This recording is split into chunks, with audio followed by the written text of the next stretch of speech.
My name is Cora Thomas, and I'm 28 years old. 6 years ago, I signed military papers instead of college applications, not because I wanted to serve, but because my parents gave my $200,000 share of the college fund entirely to my younger sister. "You'll figure it out," they said. "You always do." That one sentence, casual, dismissive, sent me to boot camp while Madison moved into a private university dorm. I spent 6 years serving my country to earn what she got handed on a silver platter. I worked night shifts, paid off student loans dollar by dollar, and built a life without their help. Meanwhile, they proudly posted about Madison's achievements, never mentioning me. But at her MBA graduation party, in front of 150 guests, my 82-year-old grandmother stood up and said 5 words that changed everything.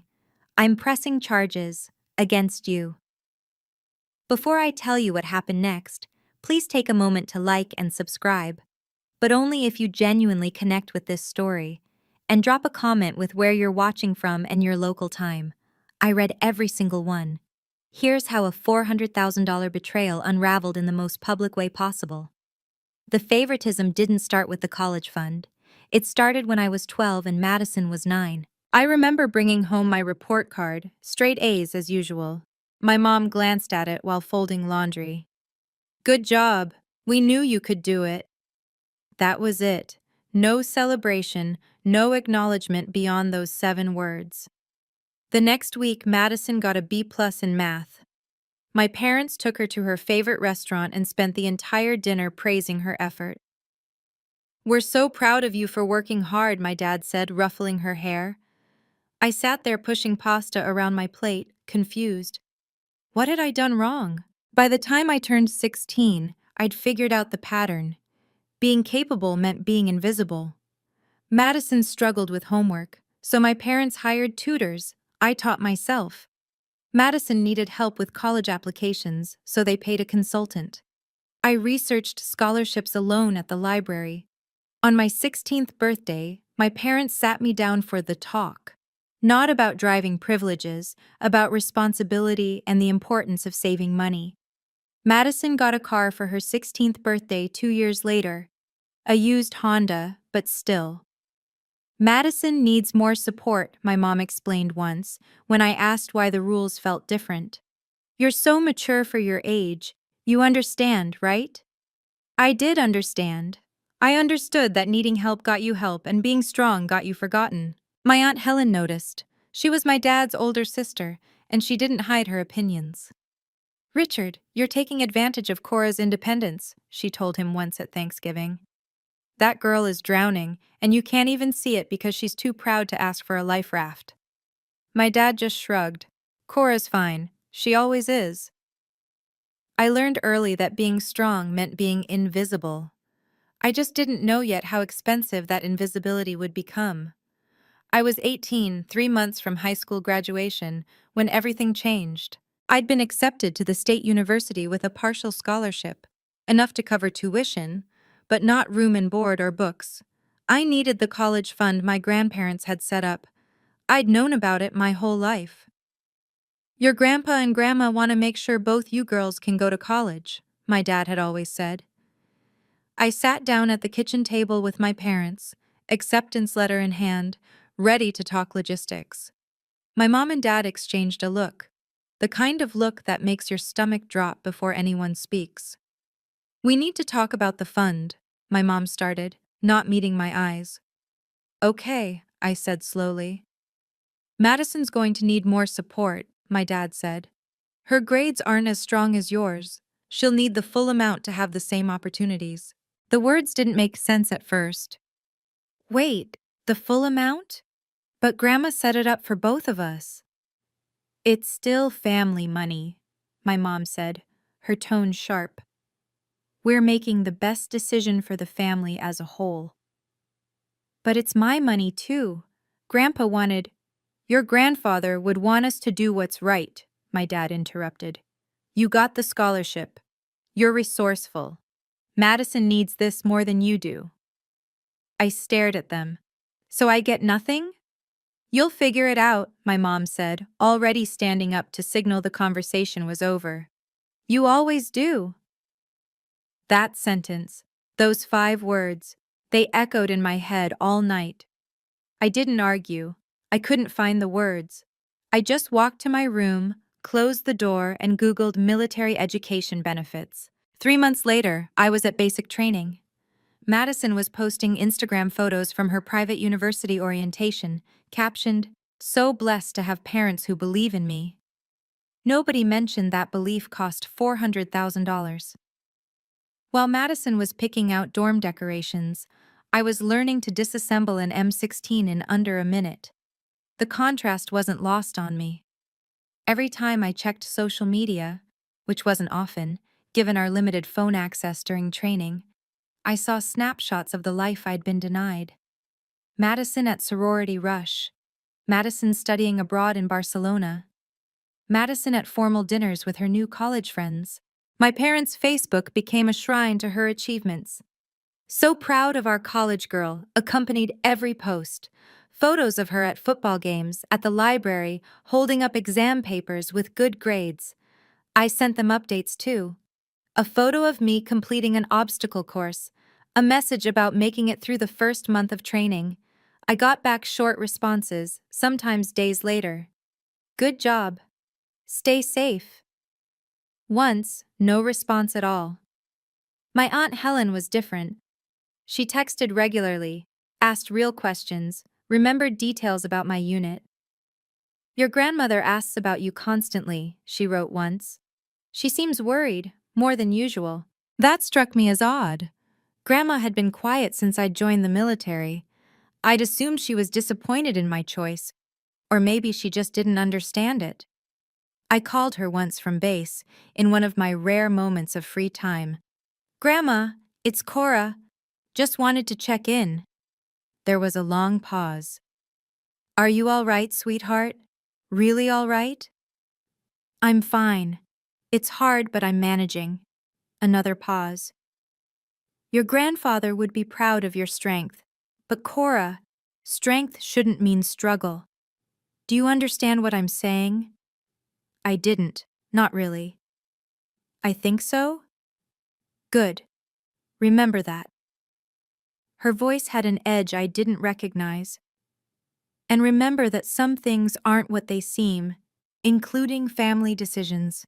The call ended with me more confused than before. While I was trying to decode that cryptic message, Madison was picking her spring break destination. 6 years later, I came home. My discharge papers were signed, my duffel bag was packed, and I had exactly 4 months of savings to figure out civilian life. I'd used my military benefits to finish my bachelor's degree online, state school, like I'd originally planned, but without the college experience Madison had enjoyed. The first family dinner back was supposed to be a homecoming. It felt more like a stranger crashing someone else's reunion. "Madison's applying to MBA programs," my mom announced before we'd even finished the appetizers. "She's looking at the top schools. Harvard, Stanford, Wharton." "That's great," I said, trying to sound enthusiastic. "Tell them about the interview you had," my dad prompted Madison. For the next 30 minutes, I listened to a detailed breakdown of Madison's professional aspirations, her GMAT score, her recommenders. When there was finally a lull, I mentioned that I'd been looking into project management jobs in the logistics sector. My dad nodded vaguely. "That's nice." "The military must have been quite an experience," my mom said, in a tone that suggested she wanted to close that chapter of conversation quickly. "At least you got that out of your system. Now you can settle down." Madison looked me up and down. "You look so different. Military really changed you."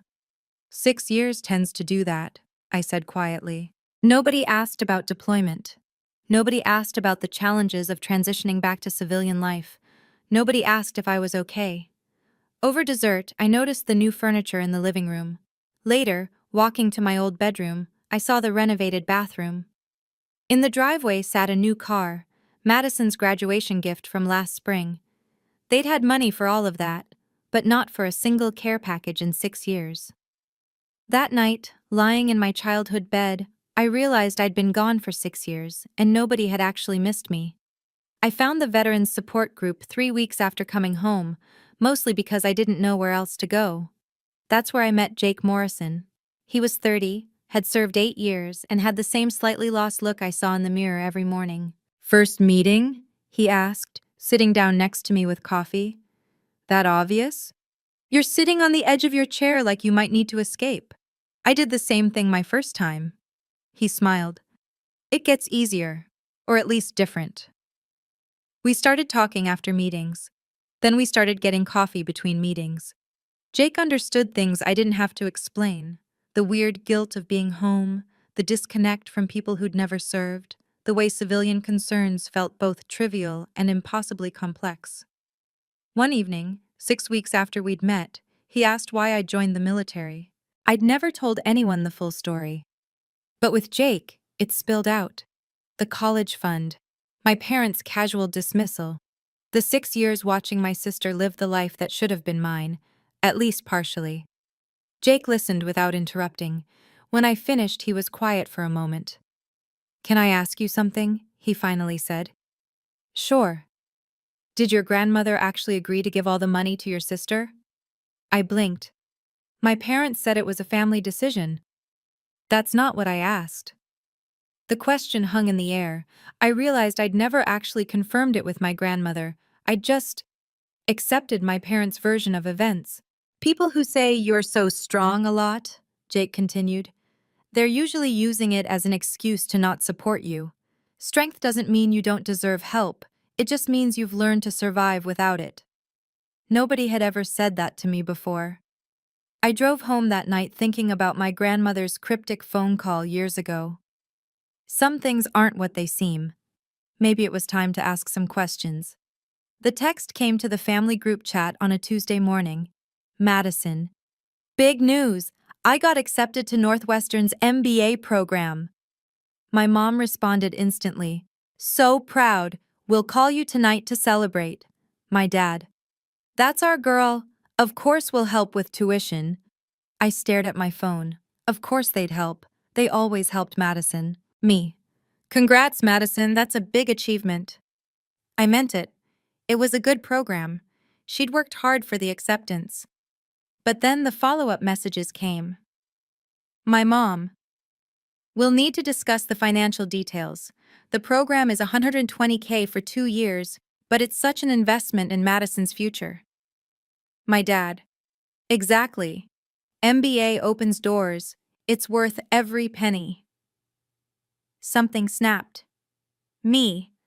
"Where's that money coming from? I'm still paying off my loans."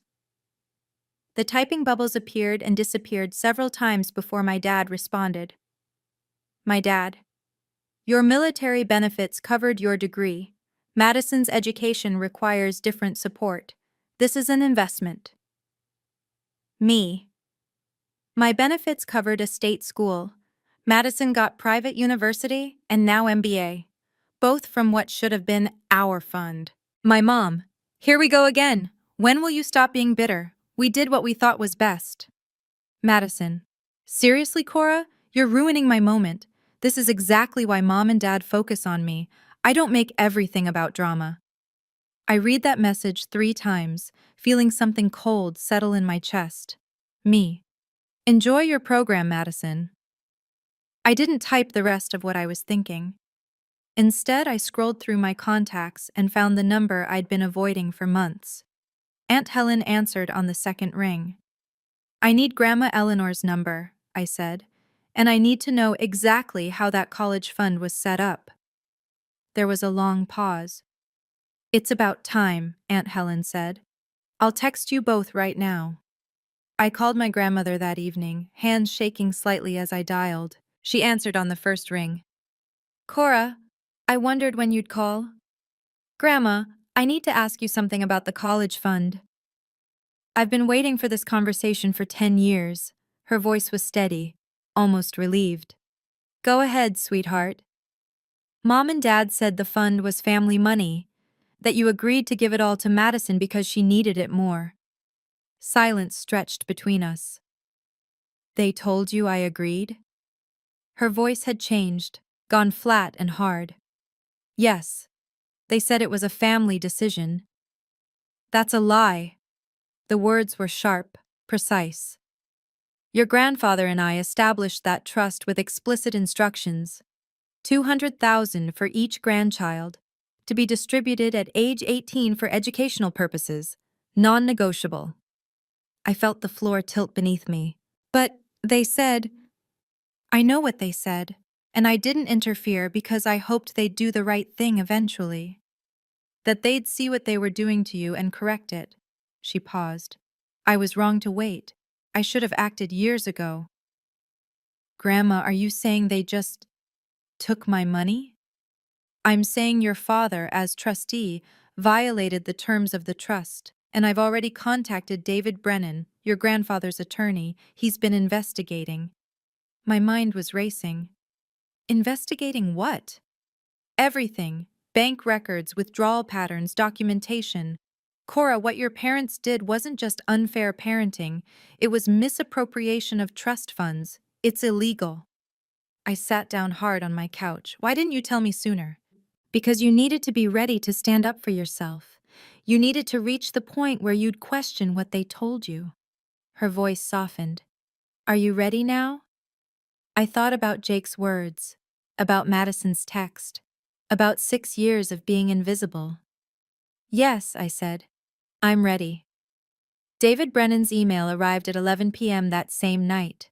The subject line read, Thomas Family Trust, Confidential Documents. I opened it with my laptop balanced on my knees, Jake sitting beside me for moral support. The first attachment was the original trust document, dated 2 years before I was born. The language was clear, almost painfully so. Upon each grandchild reaching the age of 18, the sum of $200,000 shall be distributed for educational purposes, including but not limited to tuition, housing, books, and related expenses. Distribution shall be equal between beneficiaries. Equal. The word was underlined in David's notes. The second attachment showed the withdrawal history. Starting the month I turned 18, money had been transferred out of the trust, all of it to accounts in Madison's name or directly to her university. $400,000, 6 years of transfers, not a single penny to me. The third attachment made my stomach drop. It was an amendment to the trust, dated 3 months after I'd turned 18, supposedly signed by my grandmother. It authorized flexible distribution at trustees' discretion. David's note beneath it read, Signature analysis completed. This is a forgery. Your grandmother's actual signature from the same time period is attached for comparison. Notice the different pressure patterns and loop formations. I zoomed in on the signatures. Even to my untrained eye, the differences were obvious. Your father forged your grandmother's signature, Jake said quietly, reading over my shoulder. That's fraud, I whispered. The final email paragraph from David laid it out in stark legal terms. Embezzlement, breach of fiduciary duty, forgery, multiple felonies. My phone buzzed, a text from David. The question isn't whether you have a case, it's whether you want to pursue it. This is your decision, Cora. But know that your grandmother and I are prepared to move forward. I looked at Jake. He squeezed my hand. They didn't just choose Madison over you, he said. They committed crimes to do it. I drove to my parents' house the next morning, the documents printed and folded in my bag. My dad answered the door in his weekend clothes, coffee mug in hand. His smile faded when he saw my expression. Cora, what's wrong? I walked past him into the kitchen and set the papers on the counter. Explain this. He picked up the first page. His face went pale. Where did you get these? Grandma's attorney. You forged her signature. You stole my share. It's not that simple. Yes, it is. 200,000 for me. 200,000 for Madison. You took it all. My mom appeared in the doorway. What's going on? I didn't take my eyes off my dad. He committed fraud against his own daughter. Your father did what he had to, my mom snapped. Madison wouldn't have made it without full support. Then you should have asked Grandma to change the trust legally, not steal. We'll pay you back, my dad said quickly. Just don't make this public. Think about Madison's career. Something in me turned cold. I thought about my career for 6 years in uniform. I thought about it every time I worked a night shift to pay loans that shouldn't have existed. Now you think about consequences. I picked up the documents and walked toward the door. Cora, please, my dad called after me. She's graduating from her MBA next month. Don't ruin her party. I stopped in the doorway, looked back at him. I'm not ruining anything. The truth will do that all by itself. His face crumpled. She's your sister. And I'm your daughter. You just never acted like it. I left before he could respond, his coffee mug still frozen halfway to his mouth. I need to pause here for a second because this moment was huge for me. For years, I thought I was wrong for feeling hurt. But seeing those documents, knowing they didn't just overlook me, they actively stole from me, changed everything. If this story resonates with you, hit that like button. And I want to know, have you ever discovered a family secret that changed how you saw everything? Drop your story in the comments. Sometimes just knowing we're not alone makes all the difference. Okay, back to what happened at Madison's MBA graduation party. 3 weeks before Madison's graduation party, my parents started texting again. My mom, please come to Madison's party. Let's put this behind us. We're family. I didn't respond immediately. Instead, I called my grandmother. They want me at the party, I told her. Of course they do. They want to control the narrative. Will you go? I'd been thinking about this. Yes, but not to forgive, to witness. There was a pause, then something that sounded like satisfaction in her voice. Good. I'll be there too.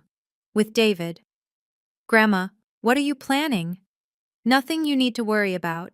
Just be present. Let the truth speak when it's ready. Jake was less cryptic when I told him my plan. Are you sure you want to do this? Public confrontation is intense. I'm not confronting anyone, I said. I'm just showing up. Whatever happens, happens. You're showing up to your sister's party after discovering your parents committed fraud. Something's going to happen. He wasn't wrong. But I had no intention of making a scene myself.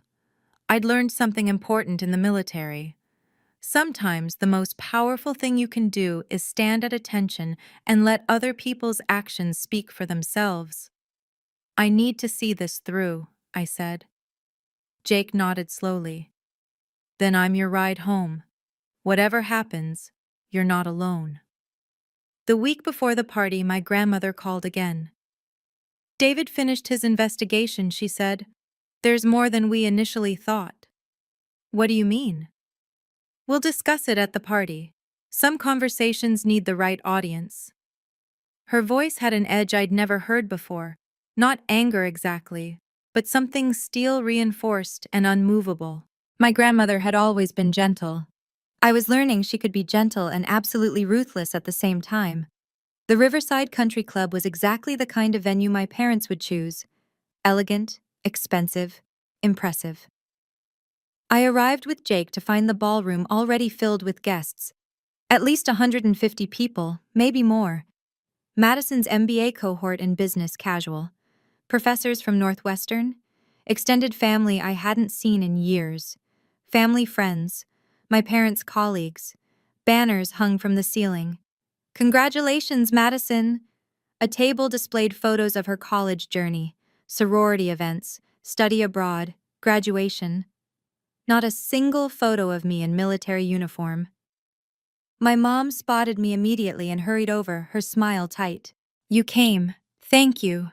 Please, just smile and be happy for your sister today.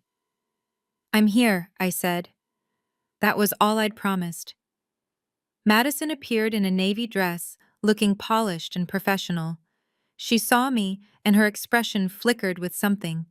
Anxiety, maybe, or irritation. Glad you could make it, she said.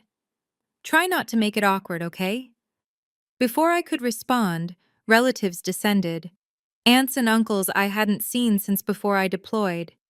Everyone with the same questions. What have you been up to? How was the military?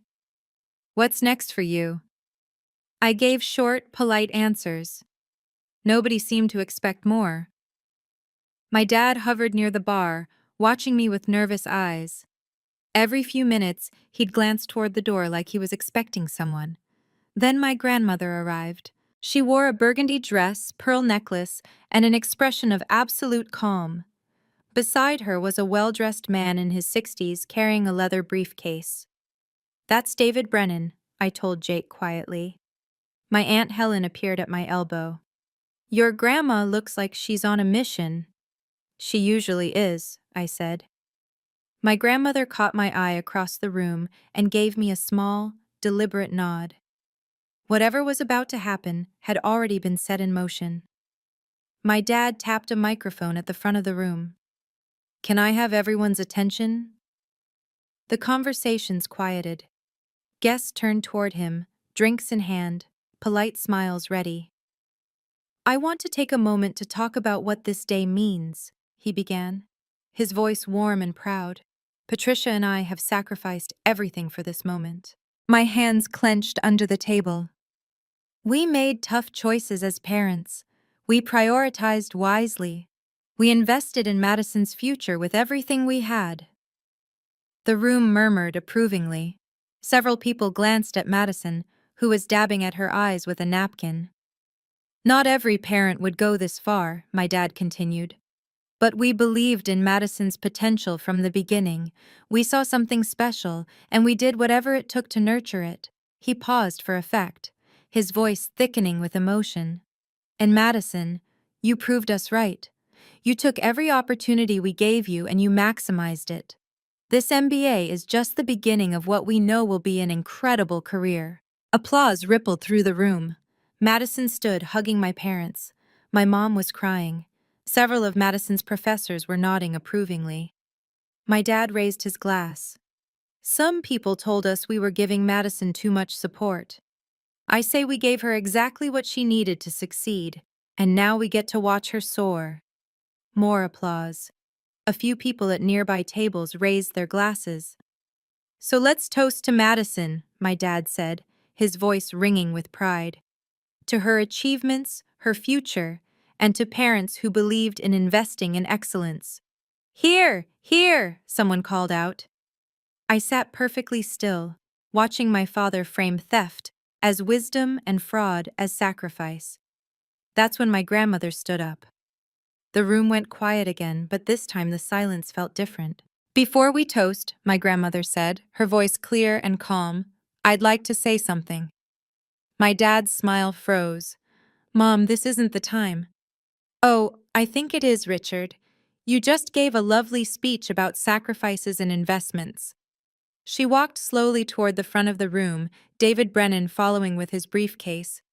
"Let's talk about what was actually sacrificed." Conversation stopped. People turned in their seats, confused but attentive. Madison's eyes went wide. "Mom, please sit down," my mother hissed from her seat. My grandmother ignored her. "David, would you distribute those documents?" David opened his briefcase and began handing folders to key tables. The professors, the extended family, my parents' friends. People opened them slowly, curiosity turning to concentration as they read. "Grandma, what is this?" Madison asked, her voice thin. My grandmother looked at her, and for a moment her expression softened. "The truth about your education fund, sweetheart." She turned back to the room, commanding attention with nothing but her presence and that absolute calm in her voice. "That fund Richard just mentioned? My late husband and I created it 28 years ago, $400,000, $200,000 for Cora, $200,000 for Madison." She held up a document. "Equal distribution, non-negotiable. Those were the terms." The room was absolutely silent now. You could hear the rustle of papers as people flipped through the folders. My grandmother pointed at me. I hadn't moved, hadn't changed expression. "Cora got $0. She joined the military to afford college with no help from the fund that was legally hers." Madison's face went white. "Dad said it was family money and you agreed to—" "I never agreed," My grandmother's voice cut through like a blade. Your father forged my signature. Gasps rippled through the crowd. David Brennan stepped forward, his attorney's voice trained to carry.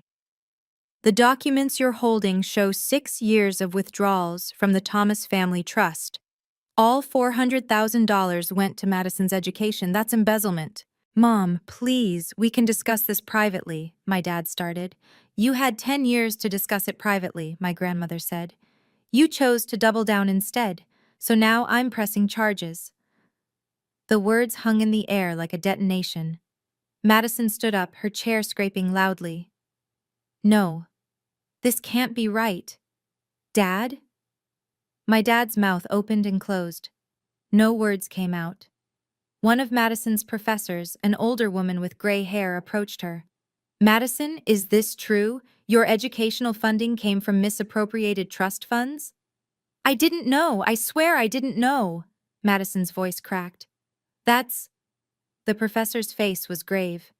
This is extremely serious. The school's ethics board will need to be notified. Another professor was reading the documents with increasing alarm. These bank statements show explicit trust violations. This isn't a family dispute. This is fraud. My mom shot to her feet. This is ridiculous. You're all overreacting. But people were looking at my parents differently now. Whispers spread through the room like wildfire. Did you hear that? He forged his own mother's signature? $400,000! That poor girl served in the military while... Madison turned to me, mascara starting to run. Cora, you did this! You ruined my day! I met her eyes, my voice steady and quiet. I didn't do anything. The truth did. But there's more, my grandmother said, and the room went silent again. David pulled out another document. During our investigation, we found additional irregularities. My dad made a sound like he'd been punched. David continued, his voice clinical. Richard's mother, Eleanor's late husband's first wife, also established an educational trust, $50,000 for each grandchild. He paused, letting that sink in. That money also went entirely to Madison. Different account, same pattern of misappropriation. My Aunt Helen stood up. Richard, you stole from 2 separate trusts? My dad's face crumpled. Tears started rolling down his cheeks. I just wanted her to have every advantage. I was going to pay Cora back eventually. You had 10 years, my grandmother said coldly. You bought a new car instead. Madison sank into her chair like her legs couldn't hold her anymore. $250,000, she whispered. My entire education was...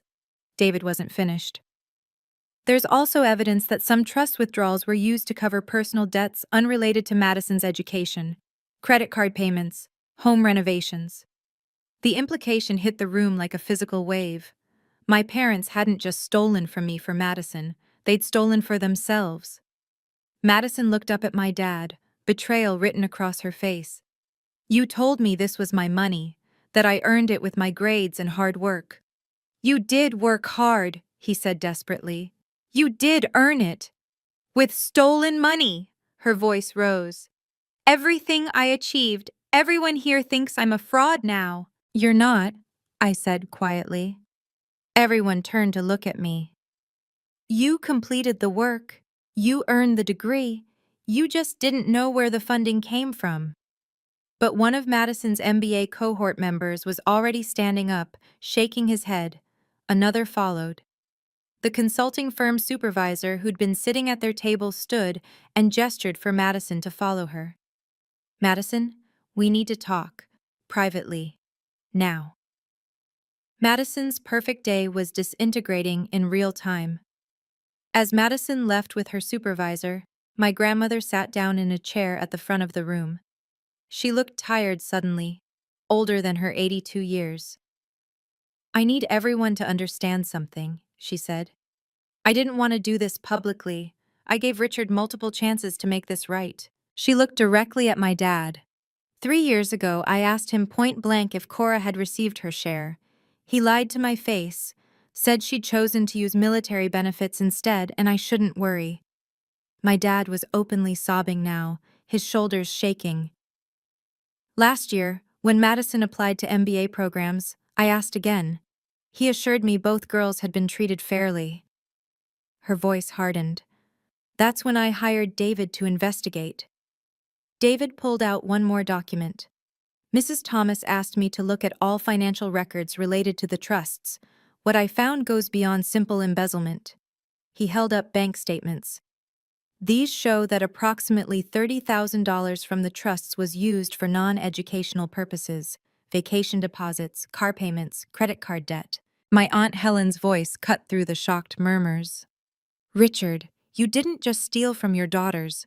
You stole from your own mother's legacy to your father. My grandmother's eyes welled up for the first time. My husband worked himself to death building a business so these girls would have opportunities. He made me promise that both granddaughters would get equal support. She looked at my dad, and I saw something that wasn't just anger, it was grief.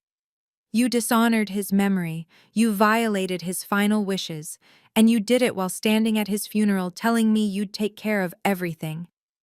That's when my dad completely broke down, not from shame at being caught, from the weight of what he'd actually done, the scope of the betrayal, the years of lies, the people he'd hurt. "I'm sorry," he gasped between sobs. "I'm so sorry. I thought I was helping. I thought—" But nobody wanted to hear what he thought anymore. The country club manager appeared at my mother's elbow. "Mrs. Thomas," the country club manager said quietly but firmly, "I need you to settle the bill now. We can't extend credit under these circumstances." My mother's face went red, then white. She fumbled for her purse, hands shaking as she pulled out a credit card. Around the room, social consequences were already rippling outward. My uncle, my dad's brother, stood up and walked to where my dad sat crying. "Richard, remember 2 years ago when I lent you $15,000 for that emergency? Was that a lie too?" My dad couldn't answer. Extended family members were gathering bags, making quiet excuses to leave. Nobody wanted to be associated with this anymore. One of my parents' neighbors, a woman who'd been at countless family barbecues, stopped by their table.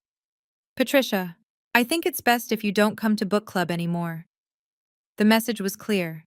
You're not welcome in this community. Madison returned from her conversation with the supervisor, her face blotchy and tear-stained. She walked straight past our parents without looking at them and came to where I sat with Jake. "My offer's been rescinded," she said, her voice hollow. "Ethical concerns regarding funding sources." I didn't know what to say. Jake squeezed my hand under the table. "They said I can reapply in a year if the situation is resolved," Madison continued. "But everyone knows now. My entire cohort, my professors, the firms I interviewed with." Some of Madison's friends approached cautiously. "Maddie, we had no idea. That's terrible what they did to your sister." Madison nodded numbly. But I could see the reality settling in. Her professional reputation had been damaged not by anything she did, but by the foundation her success was built on. My Aunt Helen came and sat beside me. "I'm so sorry, Cora. I knew something was wrong, but I didn't realize the extent." "It's not your fault," I said. "I should have pushed harder, should have asked more questions." Across the room, my grandmother sat with David, both of them looking grimly satisfied but not happy. This wasn't victory. It was necessary devastation. An hour later, after most guests had left, a small group gathered in a side room. My grandmother, David, Jake, and me. My parents had been asked to leave by the country club staff. David laid out papers on the table with practiced efficiency. "Here's where things stand legally," he said. "Criminal side: embezzlement, forgery, and fraud. I've filed a report with the district attorney. They'll decide whether to prosecute." I felt my stomach tighten. "Civil side: Cora, you can sue for full restitution plus damages. Given the documented evidence, you'd win." "What happens to my parents?" I asked. "For first-time offenders, likely probation and a restitution order. If the DA pushes hard, or if they don't cooperate, possible jail time, 6 months to 2 years." My grandmother leaned forward. And Madison's degree? The university may investigate the funding sources, but the degree itself remains valid. She completed the academic work. However, her reputation is damaged. That's a consequence, not a legal penalty. Jake asked the question I was thinking. What about the money used for personal expenses? The 30,000? That complicates things, makes the charges more serious, shows intent beyond just helping one child. I stared at the documents. This was real. This was happening. Cora, David said gently, I need to be clear. This is about making you whole, not revenge. You're entitled to $250,000 plus interest. That's what the law says. I don't want Madison punished, I said. She didn't know. I want what was stolen from me, and I want them to understand they can't do this. My grandmother nodded. That's exactly the right approach. David pulled out a settlement proposal. They'll need a payment plan. The question is how aggressive you want to be. I looked at the numbers, thinking about 6 years of struggle that should never have happened. My parents were waiting in the parking lot when we emerged from the country club. My dad's eyes were red and swollen. My mom looked furious.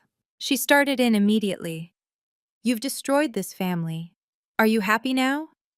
I didn't destroy anything, I said evenly. You did. 10 years ago. My dad stepped forward. What do you want from us? I want my $250,000 with interest, and I want you to understand what you did. We don't have that kind of money, my mom said. Then you'll need a payment plan. David will arrange it. My dad's voice broke. We're still your parents.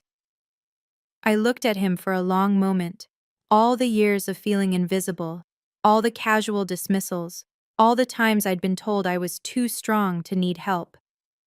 And I'm still your daughter, I said quietly. The one you stole from. The one you dismissed, the one you forgot about every time it was convenient. I took a breath, steadying myself. I loved you. I trusted you. And you chose to hurt me to help Madison. That's not parenting. That's betrayal. Cora, please. I need space. Don't contact me. When you're ready to make real amends, not just sorry you got caught, we can talk. But not before. My mom's face twisted. After everything we've done for you. You did nothing for me, I said. That's the whole point. Jake opened the car door for me. I got in without looking back. My dad called after us. We love you. I didn't respond. Love wasn't just words, it was actions. And their actions had spoken clearly for a decade. As we pulled away, I saw my grandmother walking toward them. Whatever she had to say, they'd have to hear it without me there. I'd said everything I needed to say. This moment right here, walking away from them, was the hardest and most necessary thing I've ever done. If you've ever had to set boundaries with family, you know how much it hurts. But you also know it's sometimes the only way to protect yourself. Drop A in the comments if you understand that painful necessity. And if you're finding value in this story, please subscribe. There's more I need to share about what happened after. 2 weeks after the party, my Aunt Helen forwarded me an email thread she'd been copied on. Madison's consulting firm offer had been formally rescinded. The email was corporate polite but clear. While Ms. Thomas was not personally responsible for the misappropriation of funds, the circumstances create reputational risk we cannot accept at this time. I sat staring at the screen, feeling something complicated twist in my chest. Jake found me on the couch, laptop open, expression distant. What's wrong? Madison's firm rescinded their offer, I said. She's applying to other places, but everyone's saying no. He sat beside me. How do you feel about that? I thought about it. Sad. She's still my sister. She worked hard for that MBA. You're allowed to feel multiple things at once, Jake said quietly. I know, I don't want her to suffer. I wanted accountability, not destruction. Those aren't always separable. Actions have consequences. She benefited from fraud, even unknowingly. I know. I closed the laptop. I keep thinking about something my grandmother said. about how letting truth speak isn't the same as seeking revenge. It's not, Jake confirmed. You didn't call those firms. You didn't tell them to reject her. That's them making their own ethical decisions. He was right, but it still hurt to watch. Madison hadn't reached out since the party. Neither had my parents, respecting the boundary I'd set, or maybe they just didn't know what to say. My phone buzzed, a text from my grandmother. David's meeting with their attorney tomorrow. They're ready to negotiate settlement. Thought you should know. So it was moving forward. The legal machinery was turning. I'd started this by asking questions. Now I had to see it through to the end, even when the endings weren't clean or satisfying, even when they hurt everyone involved, including me. 3 months later, I stood in a courthouse conference room while David reviewed the settlement documents.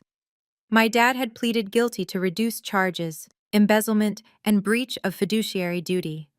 In exchange for cooperation and agreeing to full restitution, the DA had dropped the forgery charges and recommended probation instead of jail time. The terms were stark on paper.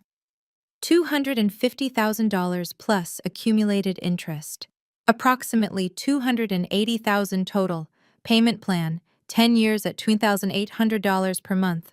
2 years of probation. Mandatory family financial counseling.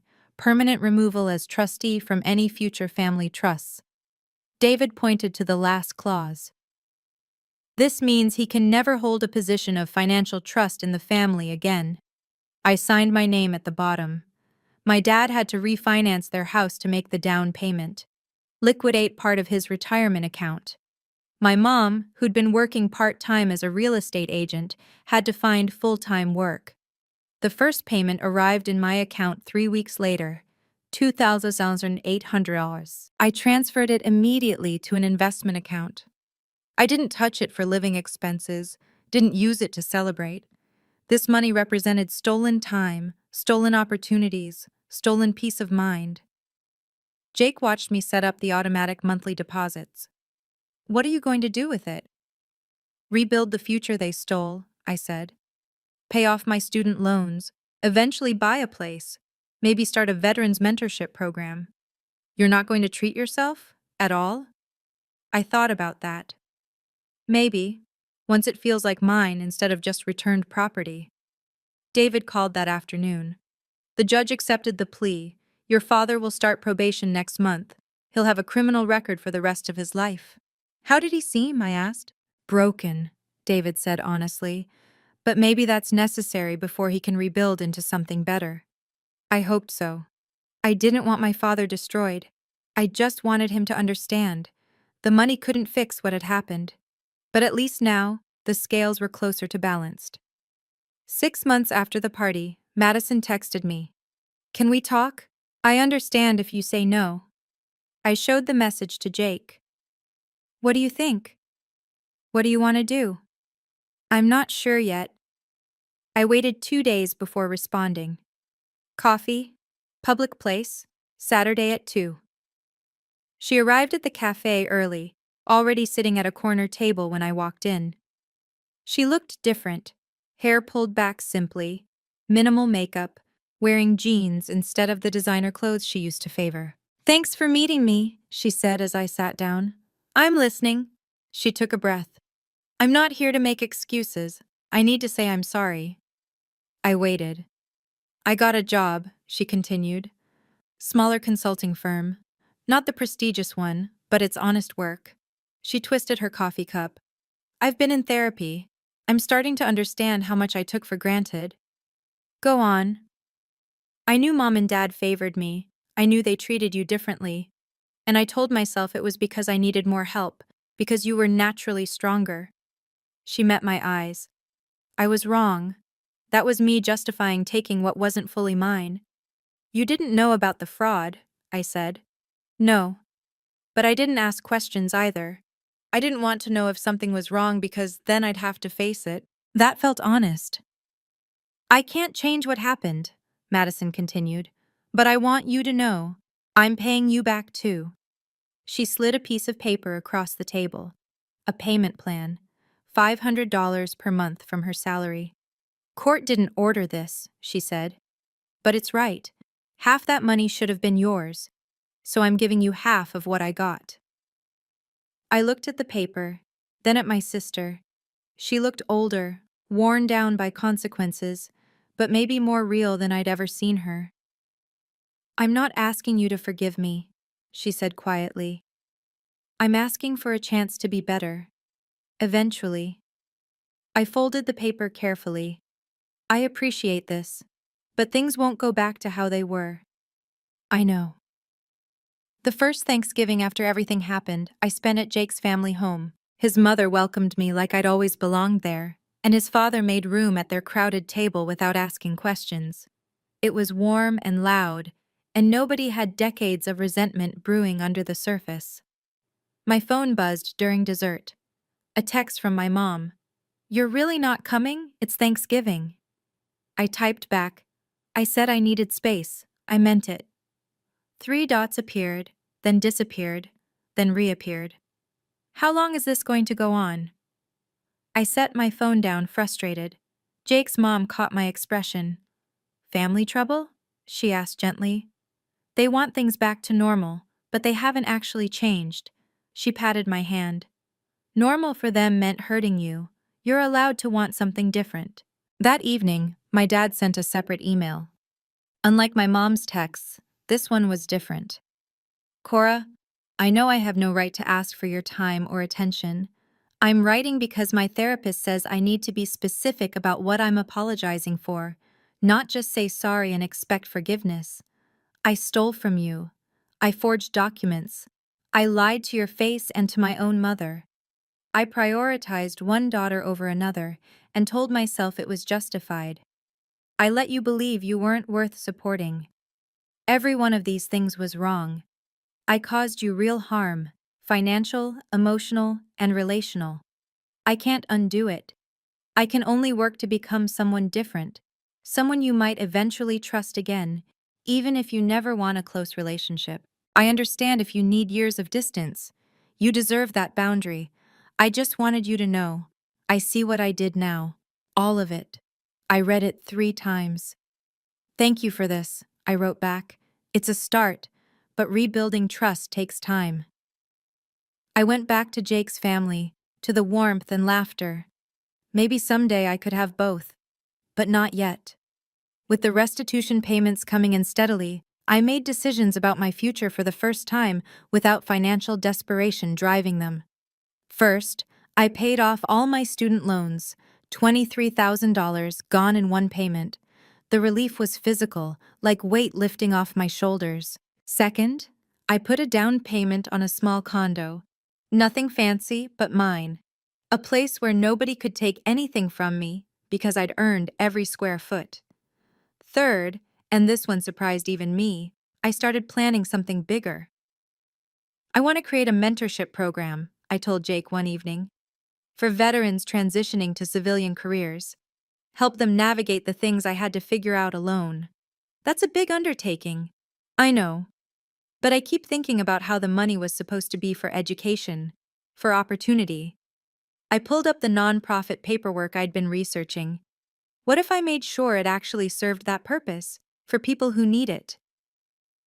3 months later, I filed the paperwork for the Thomas Education Initiative named after my grandfather. The first meeting had 12 veterans.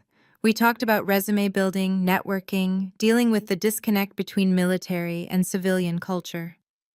One woman started crying when we discussed feeling invisible after service. "That's exactly how I felt," she said. "Like I'd done something important and nobody cared." "I know," I said. "I've been there." Jake watched from the back of the room. Afterward, he hugged me.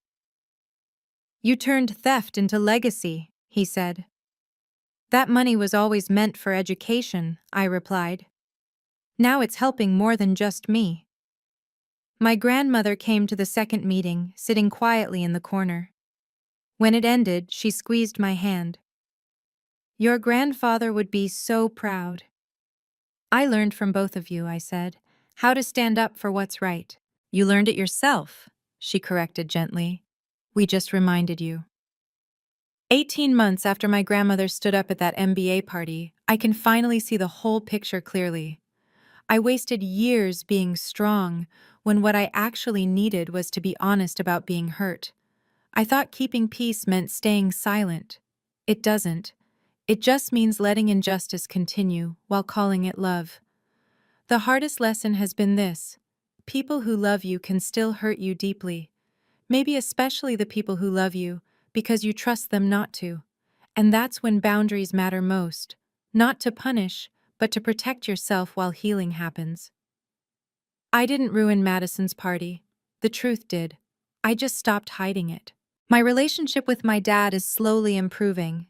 We have dinner once a month, clear boundaries in place. He's doing the work, real work, not just apologizing to make me comfortable. We talk about small things, rebuild trust in tiny increments. My mom is different. She's still angry that I made this public. She hasn't fully accepted responsibility. So our relationship remains strained, and I'm okay with that. I can't force her to change. Madison and I talk every few weeks now. She's engaged to someone from her firm, building a life that's genuinely hers. We're not close like some sisters, but we're honest. Sometimes that's better. My grandmother is my rock. She taught me that dignity doesn't mean accepting mistreatment, it means refusing to accept it with grace. I don't regret pressing charges. I regret that it was necessary. But if the choice is between family peace and self-respect, I choose respect. Every time, because I learned something crucial. You can't have real peace without respect anyway. You just have people pretending everything's fine while wounds fester underneath. The Thomas Education Initiative is expanding. We're helping 50 veterans this year. The money that was stolen is now creating opportunities for people who, like me, served their country and needed support coming home. Some people will call you bitter for not accepting crumbs from the table. Let them. You know the full meal you deserved. Thank you for staying with me through this story. It took courage to share, but if it helps even one person understand they don't have to accept mistreatment, even from family, then it was worth it. Please like, subscribe, and hit that notification bell. Check the description for resources on family boundaries and financial elder abuse. What's your take? Was I wrong to press charges? Too harsh? Let me know in the comments. And if you have your own story of standing up to family injustice, I'd love to hear it. Remember, you're allowed to protect yourself, even from people you love.